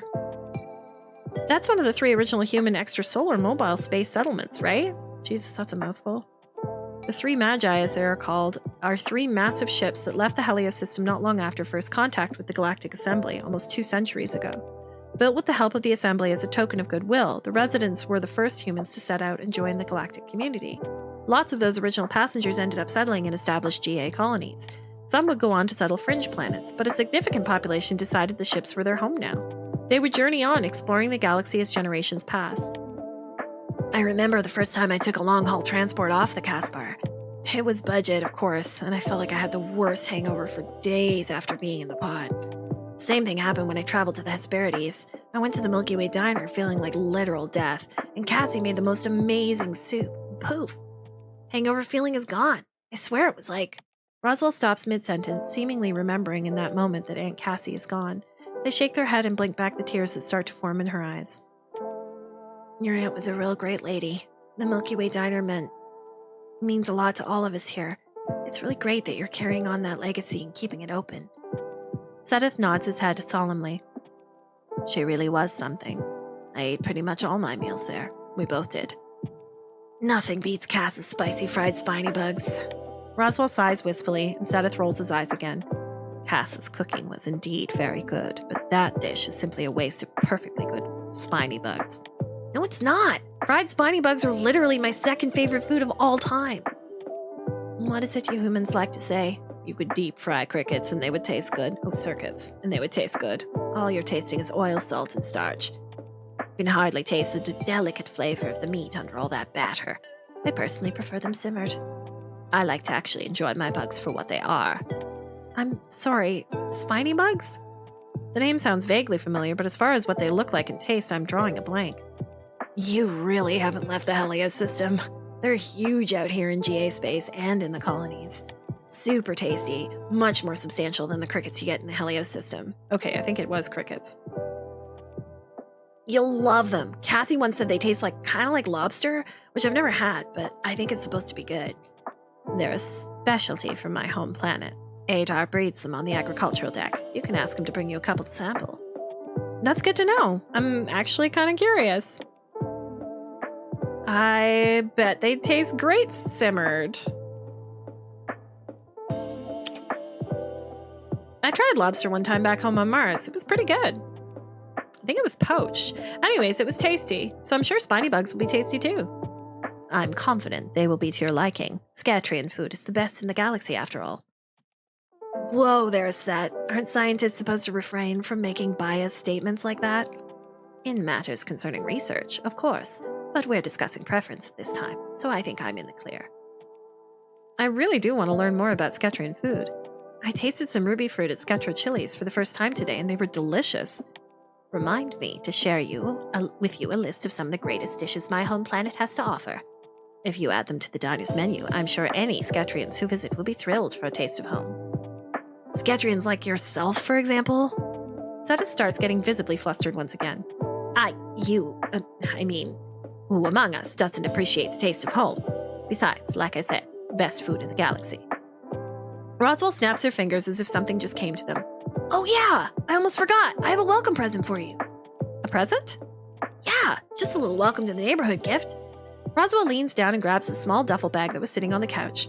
They dig around for a moment before pulling out a lumpy ball wrapped in festively patterned reusable cloth and handed it to me. Oh, thank you. Should I open it now or later in my room? Sorry. Definitely now. I want to see the look on your face. Yes, I too am rather curious to see how you will respond. Between Seta's amusement and Roswell's naked enthusiasm, I feel a little bit nervous. Could this be a prank of some kind? No, these two don't seem the type to haze their new neighbor. Tentatively, I open the wrapping to reveal a fuzzy blue ball with big ears. Oh my god. Not a Furby. Not a space Furby. Its robotic yellow eyes click open and I flinch, almost dropping the contraption. Yikes! Whoa, easy there. I steady myself and take another look at it. Some kind of pet bot? The kind that's pretty popular with kids, but it's not any creature I recognize. Do you like it? I know it can be hard adjusting to a new place. I found this little cutie in a box of K-tree scraps KL brought me from Rannon and fixed them up to keep you company. They're supposed to be a rune. Well, a cartoonish interpretation of one. KL said they were super popular on her homeworld when she was a cub. Don't hold back. I told Roswell it was a bit of a juvenile idea. That's just another word for fun. Anyway, be honest. The little robot starts to let out a slight rumbling, mechanical purr. There's no denying the sound is comforting in its own way. Can you imagine if I was like, well, I love it. It's really cute. A bit creepy, but cute. Creepy cute. Exactly. Seta shudders. It stares into your soul. Right into your soul. That's the part of the room's charm. Cal told me the wilds of Rannon, they immobilize their prey with their stare. Thanks so much, Roswell. It was so thoughtful of you. I really do love it. Hey, Lady and Labber, it is a Furby, right? Roswell blushes, beaming with happiness, their smile bright and as warm as sunshine. I feel myself starting to blush a little too. I had a feeling you'd be a fan. I'm more than a fan. This little cutie and me are going to be the best of friends. Hearing that, the little pet bot rune starts purring even more. Oh, this is... yeah. What does it do? Well, it's got basic AI. It will respond if you pet it or pick it up or talk to it. It can give off a little heat, too. You can also ask it for the weather. What weather? We live on a space station. Okay, fine. It will tell you the weather if you take it planetside. Or the news. They make a pointed glance at Seta. Which is relevant everywhere. It's even got a built-in speaker function, so it can play your music. All of which the AI system built into your living quarters can do. Yes, but You can't cuddle with the living quarters, AI. No, you cannot. Score 1 for the rune. If you ever need any maintenance on it or anything else, give me a shout. I'm the head tech on the Hesperides. If it's broken, I can fix it. Just then, an alarm on Roswell's palm pad sounds. Speaking of which, duty calls. I better get back to the tech office. And I should head back to the lab. It was good to meet you, Aqua. You guys as well. Hey, I have an idea. Why don't we all head to Wayfarer's Rest for drinks tonight? A little welcome party for a new friend. What do you say? We'll meet you after we're done working for the day. I'll try my best to make it. I've got this experiment to... It can wait. Come on, Sedith. Live a little. I live plenty. Yeah, that sounds fun. I guess I'll see you two later. I'm going to drop my stuff off in my room and get settled in a little. Yeah, rest up. Take care, Aqua. See you later. Sedith gives me a friendly wave before turning around and walking out of the block with Roswell and following behind. Now, I believe you have credits to transfer to me. Ah, here I was hoping you'd forget. Ah, it's my room. I walk over to the door for room 3 and scan my wrist chip. The door slides open and I take my first step into my new home, carrying the rune in my arms as it continues to purr away. My bags were left in the sunken entry alcove, placed carefully by the delivery bot from earlier, I presume. I remove off my shoes and take a look around the room. It's cozier than I expected it to be. There's a bathroom and little kitchenette, as she would describe. There's also a sleeping nook with plush-looking sheets and a warm golden glow coming from lights in the walls of the nook. Finally, there's a surprisingly large window looking out into space. I can see the distant blinking sights of one of the stable wormhole entrances and the occasional flashes of starships zipping by. It's peaceful. I place the little room pet bot on the shelf by my bed. Its little robot eyes blink a couple times looking around the room. I hope I can collect. I hope there's like things to collect to set here. A little voice calls from inside the pet bot. The speakers crackle a little with age. What the? I take a seat on the bed and lean in till I'm eye level with the rune. The little robot creature's ears move up and down as it looks at me. Are you speaking Keatri? I don't speak Keatri. Sorry, little buddy. The rune closes its eyes for a few moments and rumbles a little. When the rumbling stops, it opens them again. Language path updated to Galactic Assembly Standard Dialect. Hello, friend. What's your name? It's Aqua. Hello, Aqua. Is there a name you would like me to respond to? What should we call it? What should we call it? New friend.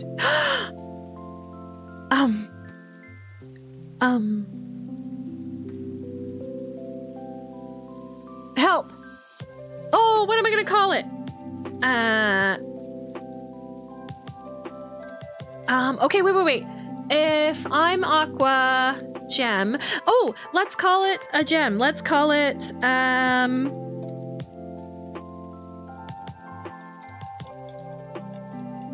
what's a good name for a gem? Opal? Opal.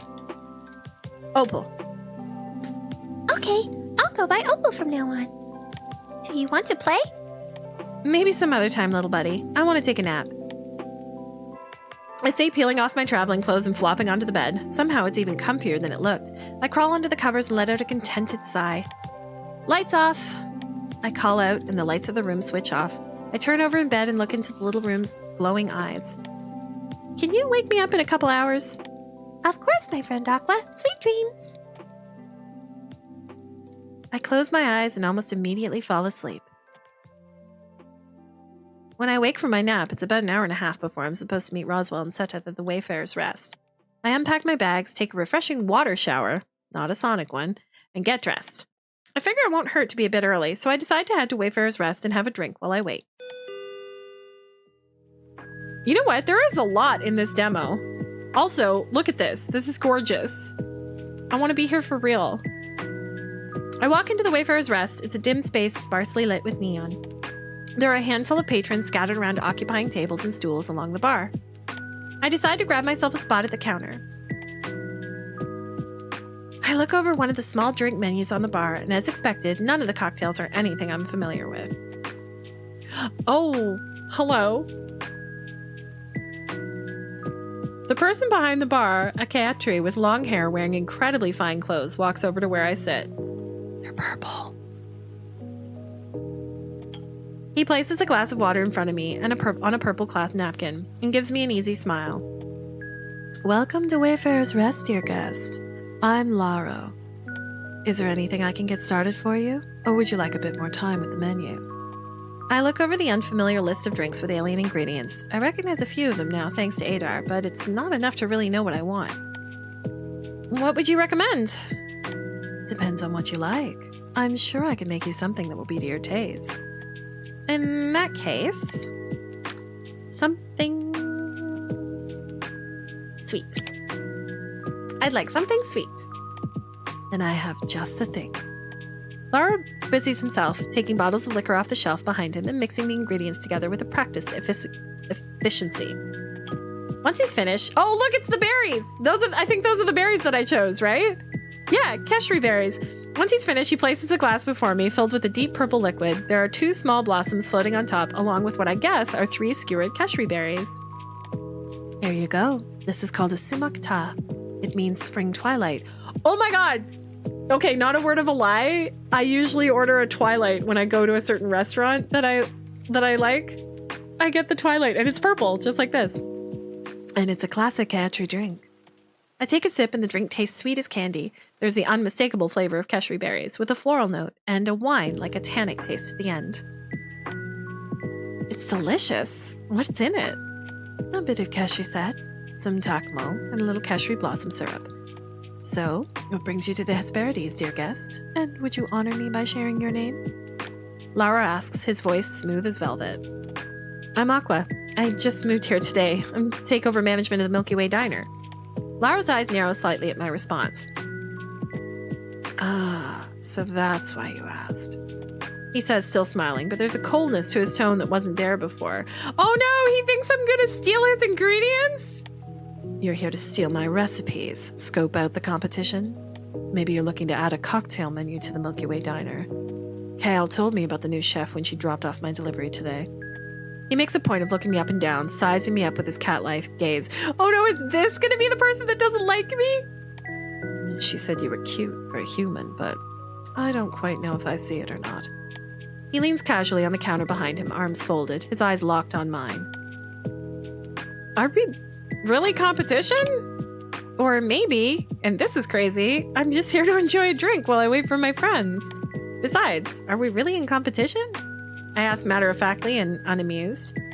You run a bar, and I run a diner. Those are pretty different niches. You don't have anything to worry about. Were you and my aunt competitors or something? Is that why you suddenly got all cagey the second you learned who I am? I asked, taking another sip of my drink, which is annoyingly good. We were friendly rivals, he says with a grin as he busies himself with cleaning glassware. I guess there would be a bit of competition for customers who are just passing through. I think the station is big enough for the both of us. I really do think the station is big enough for the both of us. There's no reason we can't get along. Do you not see me as competition? I'm hurt. Do you want me to see you as competition? Laro shrugs. This guy sure is an interesting character. Friendly rivals, then. I ask, raising my glass. Friendly rivals, Laro says as he sets about prepping what looks to be garnishes for cocktails. As I continue to sip my drink, my eyes wander to the shelves of unfamiliar bottles. So what's in all these different bottles? I ask, pointing to the shelves behind Laro. It's not all alcohol, right? Not at all. Laro answers. Arulians can't consume alcohol, nor can the Naru, but they have their own beverages that produce altered states. There's dream flower nectar from the Arulian system. Laro turns around and pulls down a round bottle filled with a thick golden yellow substance, placing it on the counter for me to examine. It has a lovely sweet flavor and a mild psychedelic effect I find rather enjoyable myself. And humans drink it too? Yes, the Naru can as well. Sadly, Sketrians are a bit sensitive to some of the compounds found within, so they generally don't consume it. Not unless they're looking to have a very wild night. I see. I say, picking up the bottle and turning it over in my hand, watching the golden sparkling liquid swirl around inside. And this is Quilum, the Naru drink of choice. Lara explains, pulling another bottle down from the shelf. This one is tall and skinny and filled with a mysterious iridescent-looking liquid. It's made from puff-puff fish venom. Sadly, Kayatri can't enjoy this, but it's safe for you humans. I've been told it induces a lovely mellow high. I guess it makes sense that not every species can consume the same thing safely. Lara nods thoughtfully. It is indeed a very important thing to consider when you're providing food to multiple species. I've got a lot to learn if I don't want to end up accidentally poisoning someone. That would be bad for your business. He muses before adding with a devilish smile. But potentially good for mine. All right. I hear the bar door behind me chime and a familiar friendly voice calls out. Hey, Aqua, you made it! It's Roswell, right? Yeah. I turn around to see Roswell with Vega in tow. I hope you don't mind that I invited Vega along. She mentioned you guys had met. Vega gives me a friendly little wave. Not at all. Good to see you again. Roswell looks behind me and waves at the bartender. Hey, Laro. Welcome, dear guests. Please take a seat wherever you like. Roswell and Vega walk over and join me at the bar. Laro, can I get a bottle of Keshak, please? Lara nods pleasantly, taking a purple glass bottle out from under the counter and popping off the cap before handing it to Roswell. What's that? Is it any good? It's kind of like a beer, so I like it. They take a drink from the bottle. I've been looking forward to this all day. Why don't you carry any human drinks here, Lara? Oh, I used to carry some Martian beer, but Roswell and Cassie were the only ones who ever ordered it. Lara shrugs. It was a business decision. I feel personally victimized by this business decision. You're lucky this Keshak is so good. Oh, I'll have one of those as well, please. Lara raises an eyebrow at Vega. I'm sorry, miss, but I'm afraid I can't serve you Keshak. It's alcoholic. Oh, right. Oops, silly me. Vega laughs awkwardly. It's her first time out of her home system, too. I explain to Lara. How about a Dreamflower Richette Fizz instead? He asks, turning to Vega. Sure, that works too. Lara turns around and busies himself with preparing Vega's drink. So, what's the status of your ship? I turn to Vega and ask. Respectfully, it's not a ship, it's a fossil. Hey. No offense. Roswell raises her hands. It's an Arulian Realthar. That class of ship hasn't been in production for like 75 years. I'm impressed that it's even still operational. I doubt it would even pick up on most modern scanners. Vega's lucky the sensors we have on the station are also fossils. The rescue team might not have reached her in time otherwise. I told Vega that I could fix it, but it's going to take me a while to find the compatible parts I'm missing. I said she'd be better off cutting her losses and flying commercial, but I said that I'd rather just wait. Vega says, cutting Roswell off. It's not like I'm in a hurry. Besides, the station seems nice. Here's your russet fish, Miss Vega. Lara says, placing the drink and a napkin in front of Vega with a smile. Thank you. Lara, right? Correct. A pleasure. The door chime goes off again. Over here, Adar. Sitteth. Roswell calls, waving them both over to the bar. They turn to me apologetically. Okay, so maybe I didn't just also invite Vega along. I thought a welcome party would be fun. The others should be here soon too. The others? Yeah, Shiwu, Saria, and Kale. You've met them all, right? I have. Great. It's gonna be a great night. Roswell turns to Sedith and Adar. Hey guys, this is Vega. They motion towards Vega with a flourish. She's also new to the station. Her starship exploded and she's very lucky to be not dead. Vega bows towards Adar. She then greets Sedith with an arcing gesture from her forehead outwards with her right hand. It is a pleasure to meet you both. Nice to meet you, Vega. It's nice to meet you too. Oh my gosh, this is going to be hard. Everybody in the same room. Adar says with a polite bow. I can tell he's making an effort to speak louder so he can be understood. Over the music and conversations, he tilts his head slightly as he looks at Vega. I'm sorry to ask, but have we met before? Vega shifts a little at Adar's question. Oh, she's like some royalty or something on the lam, right? She's like run away from home. Something sneaky. Something's going on here. No, why? Of course, sorry I asked. You look so familiar, but I can't quite remember now. I guess I just have one of those faces, Vega says with an uncomfortable laugh, turning to continue talking to Roswell. Anything I can get you boys? I'll have a Sakash neat, please. And I'll have a nectar spritz, please. Coming right up. Lara turns and gets to work on their drinks. Did you guys both have a good rest of your day? I asked Seteth and Adar. It was productive. I've been wondering, what exactly is it you research out here, Seteth? I'm a deep space biophysicist.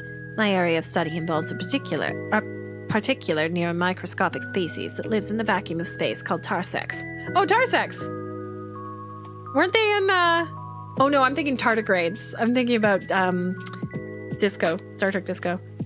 They're particularly drawn to areas where the fabric of space and time is a bit looser, so the nexus points of 4 stable wormholes is an ideal place to collect samples and study them. But how does the species even survive in the vacuum of space? The answer to that question is a bit too complicated for this setting, but perhaps you could come by my lab someday, and I could explain my research a bit more thoroughly then. That'd be really cool. I'd be happy to take you up on that. I turn to Adar. Did you have a good day too, Adar? He nods. We transferred some strawberry seedlings to the grow towers. You grow strawberries here too? When will they be ready to harvest? In about 2 weeks. I'll include some in your produce delivery once they're ready. I'm looking forward to it. Gonna make a pie or a crumble. I'd love some as well. Lara says, handing Adar and Seteth their drinks. I have a great idea for a new cocktail. This gotta be Kale, right? All right, let's get this party started. Yeah, there she is. Calls a familiar voice from the entrance of the bar. I look over to see Kale stride into the Wayfarer's Rest. Laro, Sek, Kevo, Takmo Vosrash, Savarushma. Lara responds in Kayatri and pours Kale a shot of clear alcohol. In a shocking turn of events, the mermaids in Coral Island are also hot. Oh, you hadn't seen them yet, Alistair? Uh-huh.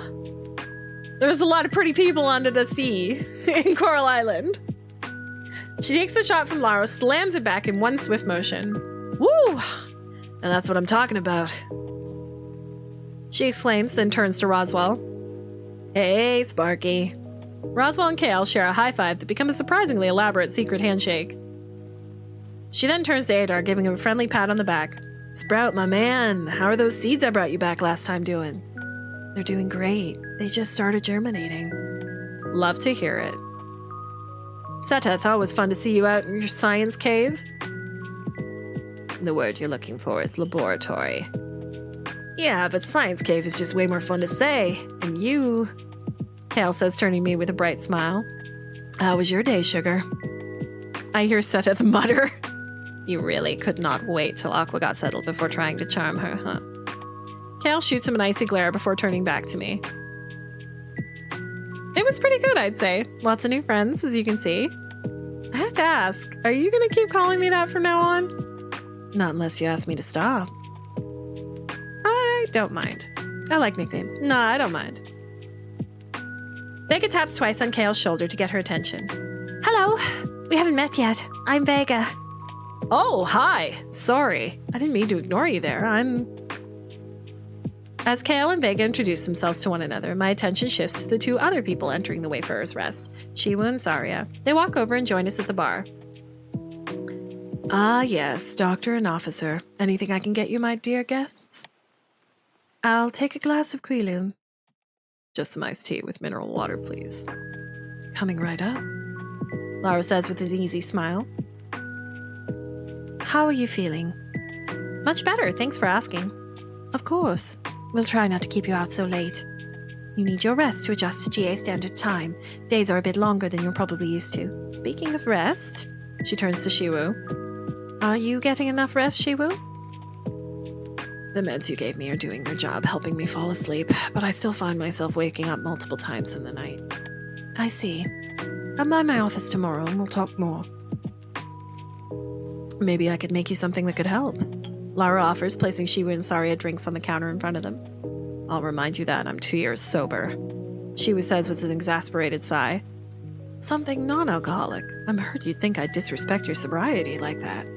Though if you need someone to come to your room and read you a bedtime story. Laru winks at Shiwu suggestively, but he completely ignores Laru, totally unfazed by his comment. Shiwu takes a sip of his iced tea. Honestly, why does everyone on this station care about how much sleep I get? Because I wouldn't mind a bedtime story. Aww. Well, that may be true, but you have friends. Because you have friends who care about you. Aqua is right. We just all want to see you happy and healthy. Me especially, as your friend and as your physician. I know, I'm just not the biggest fan of being fretted over so much. I can take care of myself.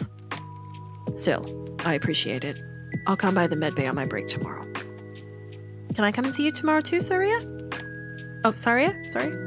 Oh, of course you can, Aqua. But didn't you just say you were feeling much better? I am, but I might have some trouble adjusting to the time change, like you said. I wouldn't mind getting a chance to see you again. Well, I have plenty of time to talk tonight. I'll be happy to give you a quick checkup tomorrow should any problems arise. If you'd like to make a social call, I'd appreciate it if we met outside office hours. I need to give my patients my full attention while I'm working. I hope you understand. Yeah, of course. Sorry if I overstepped there. Not at all. I'm flattered you want to get to know me better. Saria says, the tips of her hair turning a soft magenta. Cute! Lurk to fetch the smallest ears, no worries, Alistair. Drive safe. As conversations continue, Roswell climbs onto the bar. They stand on the counter and call out to the assembled group. All right, can I have your attention? Now that everyone's here? Please get off the bar. Right, sorry. Roswell hops off the bar and back onto their seat. As I was saying, let's make a toast. Ah, there's everybody! Hell yeah! To new friends and the grand reopening of the Milky Way Diner. Cheers! Cheers! Thank you for playing Love at the Milky Way Diner! If you enjoyed this demo, please consider backing our Kickstarter so we can make the full version a reality. Heck yeah! Oh my gosh. This was so fun. Perfect. Perfect. It's so good. Oh, there's no option to look at the art yet, I don't think. But I bet you there'll be some on the Kickstarter. Ah, that was excellent. That was so fun. I'm going to highlight that and bring it up for my YouTube so that it's ready to go for Monday. Yay! I'm so glad we could do that. I really did. I'm really enjoying it. Honestly. We're going to get that Kickstarter funded. I'm invested now. We're going to do it. It'll be a blast. Well, thank you so much. I'm so glad it came across. Like I said, it was so random. A friend was like, "Hey, this looks like something you might be interested in." And it's, Pride Month and you know what I mean? So I was just like, yes, frick yeah. I want to try more cooking. I'm excited. All the designs are so cute. All right. Thank you so much, everyone who came and hung out today and checked out the demo with me. Please wishlist it. Keep an eye on the Kickstarter when it comes out. I'll be posting on socials and in the Discord. And I think it's fun to support indie games and help them get made. So that's part of being on Twitch, which I love. So take care of yourselves. I'm going to slap on the end credits. Say thank you for any of the bits, the followers, all the new friends. Take care of yourselves. Have a wonderful rest of your evening. I will see you tomorrow. Let's give Glamour Fairy lots of love. And I'll see you soon. Bye!